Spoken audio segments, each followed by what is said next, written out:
మన ప్రభువును లోకరక్షకుడైన యేసుక్రీస్తు నామమున మీ అందరికీ నా యొక్క ప్రత్యేక వందనములు.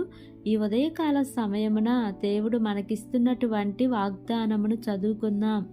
సామెతల గ్రంథము 28వ అధ్యాయము 14వ వచనము. నిత్యము భయము కలిగి ప్రవర్తించువాడు ధన్యుడు, హృదయమును కఠినపరుచుకొనువాడు కీడులో పడును.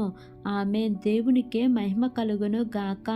ఈ ఉదయకాల సమయమున దేవాతి దేవుడు ఈ యొక్క వాగ్దానము ద్వారా మనందరితో మాట్లాడుతూ ఉన్నారు.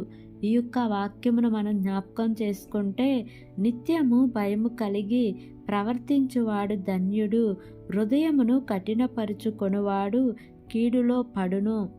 చాలామంది దేవుని యందు భయభక్తులు కలిగి జీవించటం అంటే అది కొద్ది కాలం మాత్రమే అని అనుకుంటారు.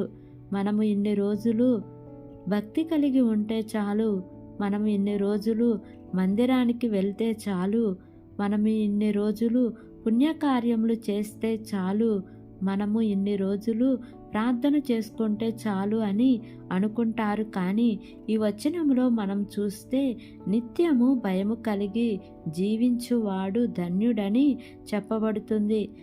దేవుని యందు భయభక్తులు కలిగి జీవించటం అనేది జీవితాంతము జరిగేటటువంటి పని. అది కేవలం 1 నెలకో 2 నెలలకో 1 సంవత్సరానికో 2 సంవత్సరాలకో కుదించేది కాదు. నిత్యము మన జీవిత కాలము అంతా కూడా మనము దేవుని యందు భయభక్తులు కలిగి జీవించాలి.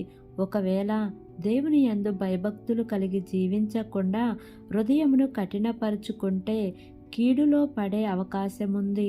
ఈ ఉదయకాల సమయమున ఈ యొక్క వాక్యము వింటున్న ప్రియ సహోదరి సహోదరుడా, మరి నీవు నిత్యము దేవునికి భయపడుతూ ఉన్నావా?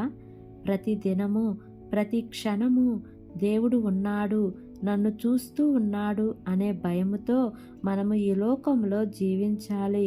మనము భయముతో వణకుతో నీ సొంత రక్షణను కొనసాగించుకొనమని వాక్యములో ఉంది. బైబిల్ గ్రంథంలో చాలామంది దేవుని యందు భయము కలిగి జీవించారు. నెహెమ్యా దేవుని భయము కలిగి జీవించాడు. దానియేలు దేవుని భయము కలిగి జీవించాడు. యోసేపు దేవుని భయము కలిగి జీవించాడు. ఎబ్రీ మంత్రసానులు దేవునికి భయము కలిగి జీవించారు. యోబు దేవునికి భయము కలిగి జీవించాడు. కొర్నేలి దేవుని యందు భయము కలిగి జీవించాడు. ఓబద్య అనేటటువంటి ఆహాబు గృహ నిర్వాహకుడు కూడా దేవుని యందు భయభక్తులు కలిగి జీవించారు. అందుకే వీరందరూ దీవించబడ్డారు, ధన్యులయ్యారు.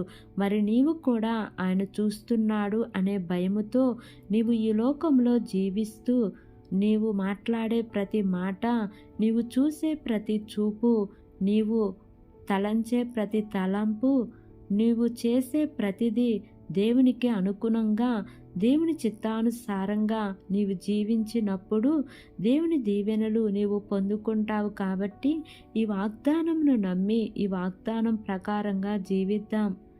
దేవుడి వాగ్దానము మనందరి జీవితములలో నెరవేర్చబడును గాక. ఆమేన్. ప్రార్థన చేసుకుందాం. ప్రేమ కలిగిన యేసయ్యా, కృప కలిగిన దేవా, నీకు వందనాలు తండ్రి. నీకు స్తోత్రములు ప్రభువా. ఇంతవరకు నీ కృపలో మమ్మల్ని కాచి కాపాడినందుకు వందనాలు ప్రభువా. రాత్రికాల సమయమందు మాకు మంచి నిద్రనిచ్చి మరొక నూతన దినమును మా జీవితంలో మీరు మాకు అనుగ్రహించినందుకు వందనాలు ప్రభువా. ఈ దినమంతయు మేము ఉత్సహించి సంతోషించే కృప, అట్టి భాగ్యం మా అందరికీ దయచేయమని మిమ్మల్ని వేడుకుంటున్నాను ప్రభువా. ఈ ఉదయకాల సమయమున మీరు మాకు ఇచ్చినటువంటి ఇటు వాగ్దానాన్ని బట్టి నీకు వందనాలు ప్రభువా. వింటున్న ప్రతి ఒక్క బిడ్డ జీవితంలో ఈ వాగ్దానాన్ని నెరవేర్చమని మిమ్మల్ని వేడుకుంటున్నానయ్యా. మా దేశమును జ్ఞాపకం చేసుకోండియా. దేశమును పరిపాలిస్తున్న ప్రతి అధికారుల కుటుంబాలను జ్ఞాపకం చేసుకోండి ప్రభా. వారందరికీ మంచి ఆరోగ్యమును దయచేయండి అయా. వారు చేస్తున్న పనుల్లో నా ప్రభా మీరు తోడుగా ఉండి నడిపించమని అయా, ఈ దినము నా ప్రభా ప్రయాణం చేస్తున్న ప్రతి బిడ్డను కాపాడమని, వారి యొక్క ప్రయాణాల్లో క్షేమాన్నిచ్చి సురక్షితంగా నడిపించమని, నా యొక్క ప్రార్థన ఆలకించి అంగీకరించమని నజరేయుడైన యేసు అతి పరిశుద్ధ నామమున అడిగి వేడుకొని పొంది ఉన్నాము తండ్రి. Amen, amen, amen. Praise the Lord. God bless you all.